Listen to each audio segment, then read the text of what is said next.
Corporations. Section 190. Regulation of corporations by General Assembly. Except as otherwise provided by the Constitution of Kentucky, the General Assembly shall, by general laws only, provide for the formation, organization, and regulation of corporations. Except as otherwise provided by the Constitution of Kentucky, the General Assembly shall also, by general laws only, prescribe the powers, rights, duties, and liabilities of corporations and the powers, rights, duties, and liabilities of their officers and stockholders or members. There were no provisions in the previous Constitution concerning corporations, because they had not become major forces in Kentucky until after that document had been drafted and ratified. By the time of the drafting of the current Constitution, the corporations had become not only significant, but controversial, and reformers, believing that the legislature was too much under the influence of corporations and could not be trusted to rein them in, demanded constitutional limitations on their powers. The framers of the current Constitution were only too happy to oblige the reformers and inserted 19 sections on corporations. Some of those sections have since been repealed. Section 190 requires corporations chartered in Kentucky to accept the Constitution and, implicitly and especially, the limitations on corporate power, if they are to enjoy the benefit of future legislation. There have been few published rulings about this section and none since the early part of the 20th century.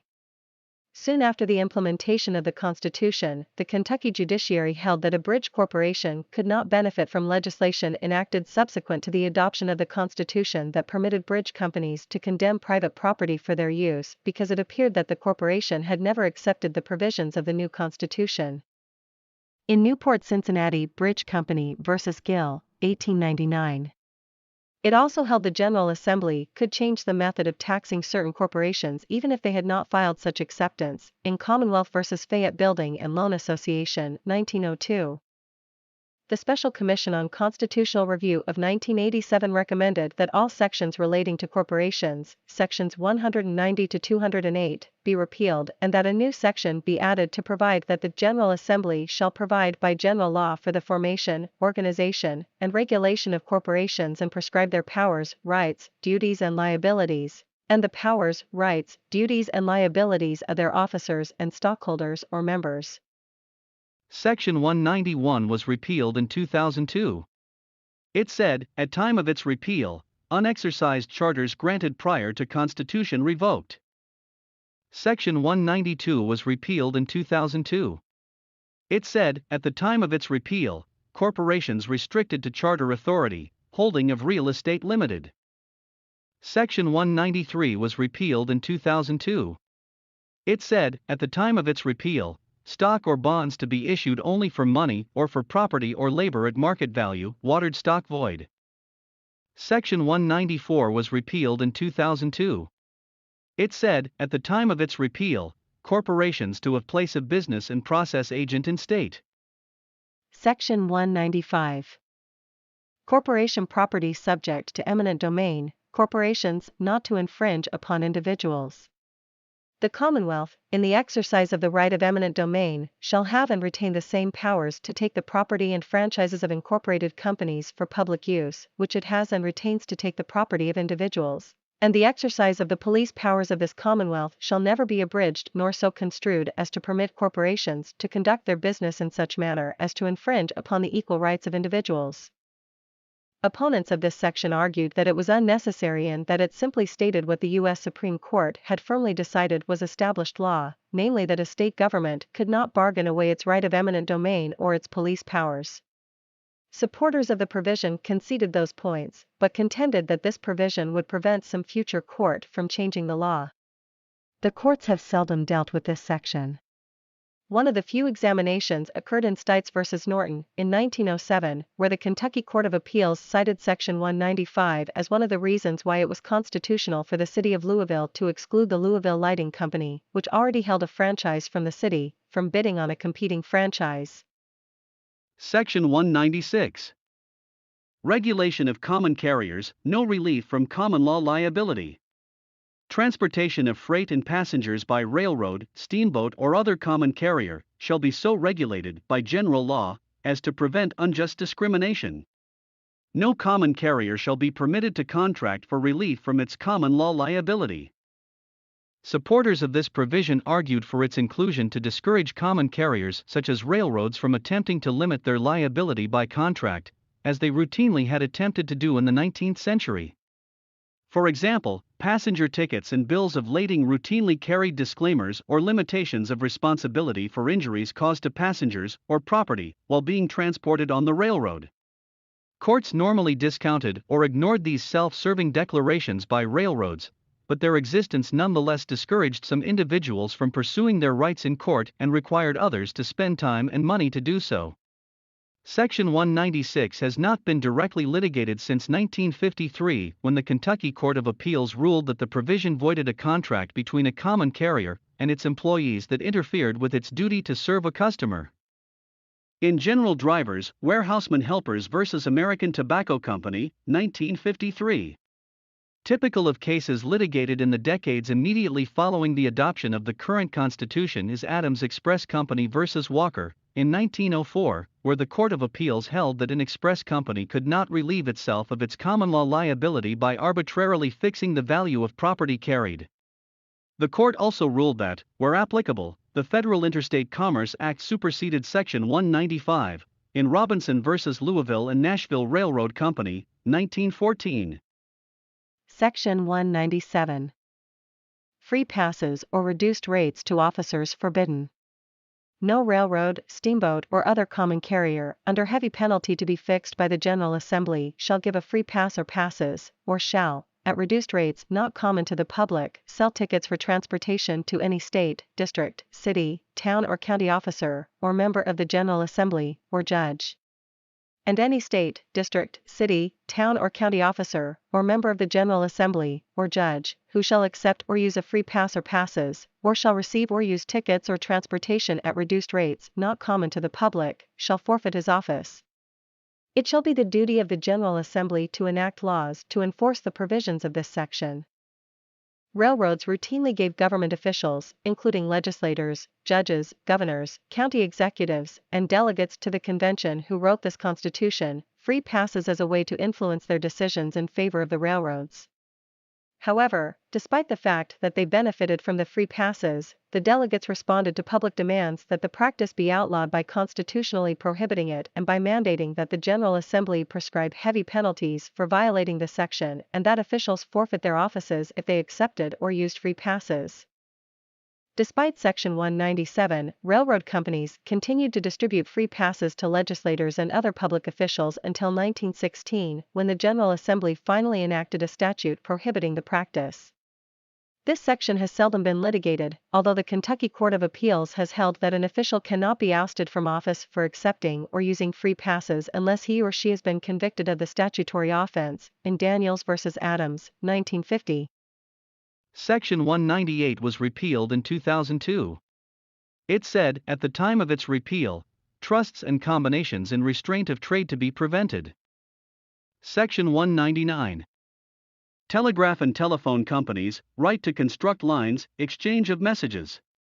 Any association or corporation, or the lessees or managers thereof, organized for the purpose, or any individual, shall have the right to construct and maintain lines of telegraph within this state, and to connect the same with other lines, and said companies shall receive and transmit each other's messages without unreasonable delay or discrimination, and all such companies are hereby declared to be common carriers and subject to legislative control.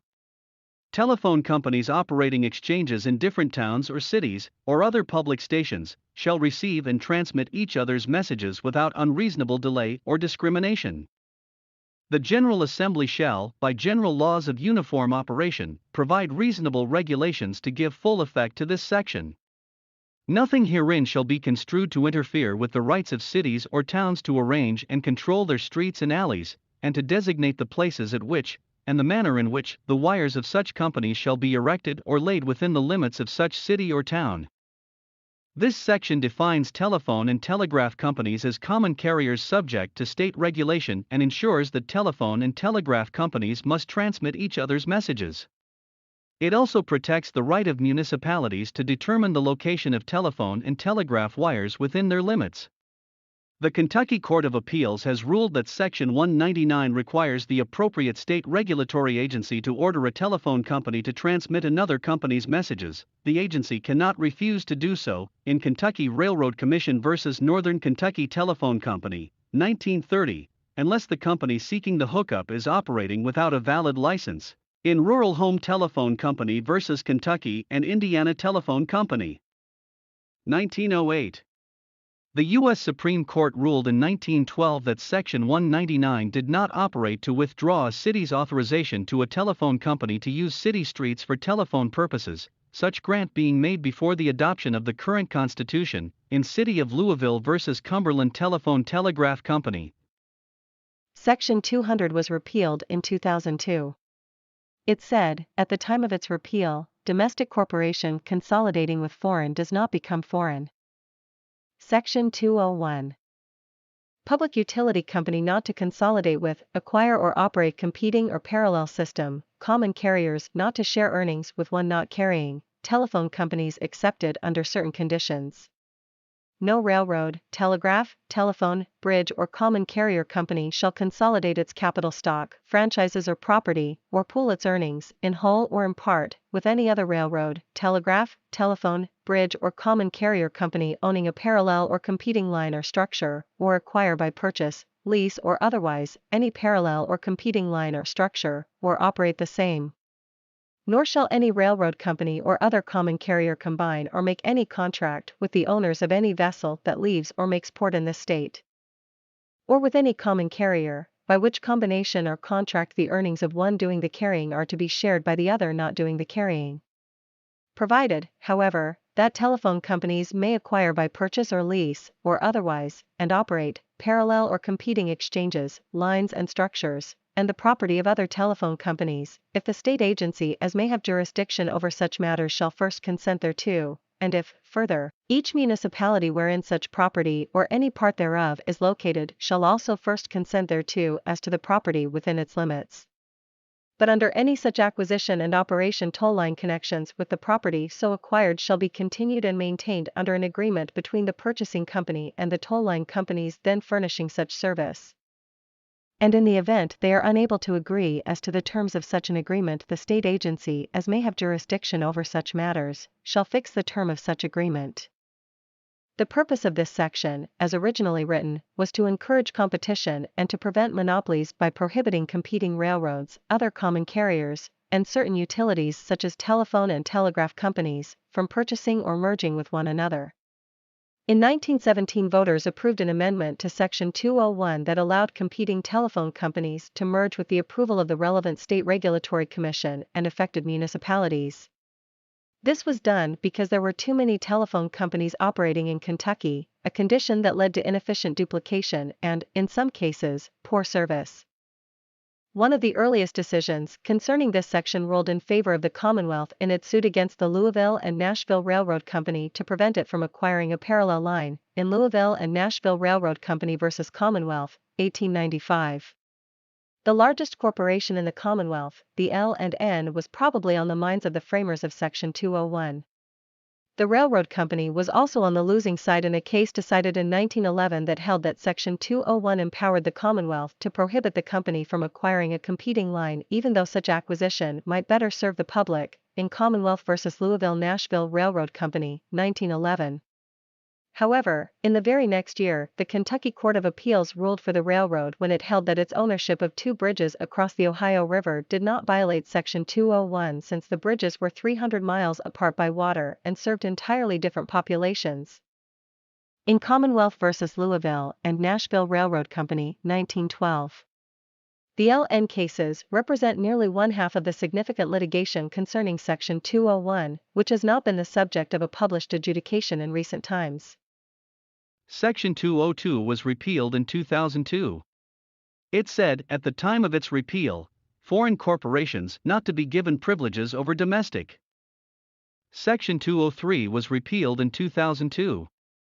It said, at the time of its repeal, liabilities under corporate franchise not released by lease or alienation. Section 204. Bank officer liable for receiving deposit for insolvent bank. Any president, director, manager, cashier or other officer of any banking institution or association for the deposit or loan of money, or any individual banker, who shall receive or assent to the receiving of deposits after he shall have knowledge of the fact that such banking institution or association or individual banker is insolvent, shall be individually responsible for such deposits so received, and shall be guilty of felony and subject to such punishment as shall be prescribed by law. Supporters of this provision argued that officers of failing banks frequently accepted deposits in vain attempts to stave off insolvency, and in the realization that the deposits would likely be lost. The section, which was intended to prohibit such transactions in the future, has not been the subject of published adjudication. Section 205. Forfeiture of corporate charters in case of abuse or detrimental use. The General Assembly shall, by general laws, provide for the revocation or forfeiture of the charters of all corporations guilty of abuse or misuse of their corporate powers, privileges or franchises, or whenever said corporations become detrimental to the interest and welfare of the Commonwealth or its citizens. The Convention debates contain no discussion of the reasons for this provision, but its plain language suggests a collective desire on the part of the framers of the Constitution to discourage and penalize corporate abuse to the extent of securing the forfeiture of the charters of corporations that abuse their power. Pursuant to this section, the General Assembly has enacted several statutes providing for the possible forfeiture of corporate charters. Very few cases about this section have been adjudicated at the appellate level, the most sensational being that of Commonwealth v. Kentucky Jockey Club, 1931. The Kentucky Jockey Club operated racetracks at Churchill Downs and Latonia and constituted one of the most powerful political lobbies in the Commonwealth. Following the gubernatorial election of 1927, the Commonwealth accused the club of corrupt and pernicious political practices and sought the forfeiture of its charter. To avoid such an outcome, the club voluntarily surrendered its charter and transferred the assets of the racetracks to a Delaware holding company. The Commonwealth filed suit to have the charters of the racetracks revoked, to impose a substantial fine, and to declare pari-mutuel betting unconstitutional. The Kentucky Court of Appeals affirmed a decision of the Circuit Court that ruled against the Commonwealth. Section 206. Warehouses subject to legislative control, inspection, protection of patrons. All elevators or storehouses, where grain or other property is stored for a compensation, whether the property stored be kept separate or not, are declared to be public warehouses, subject to legislative control, and the General Assembly shall enact laws for the inspection of grain, tobacco and other produce, and for the protection of producers, shippers and receivers of grain, tobacco and other produce. Sponsors of this provision declared that although Kentucky had few commercial agricultural warehouses, the experience of Western states suggested that the few that did exist, and those that might well be constructed in the future, should be regulated and inspected by the state government in order to ensure the quality of service and the fairness of storage fees.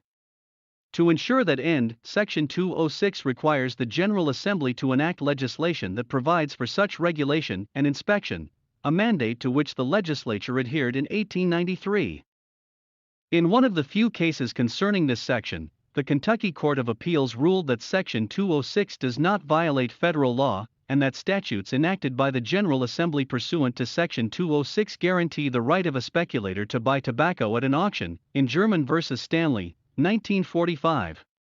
In the opinion of the Attorney General, tobacco companies that buy directly from farmers and accept delivery at company storage facilities are not operating warehouses subject to state regulation.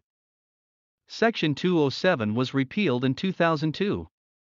It said, at the time of its repeal, cumulative voting for directors of corporations, proxies. Section 208 was repealed in 2002.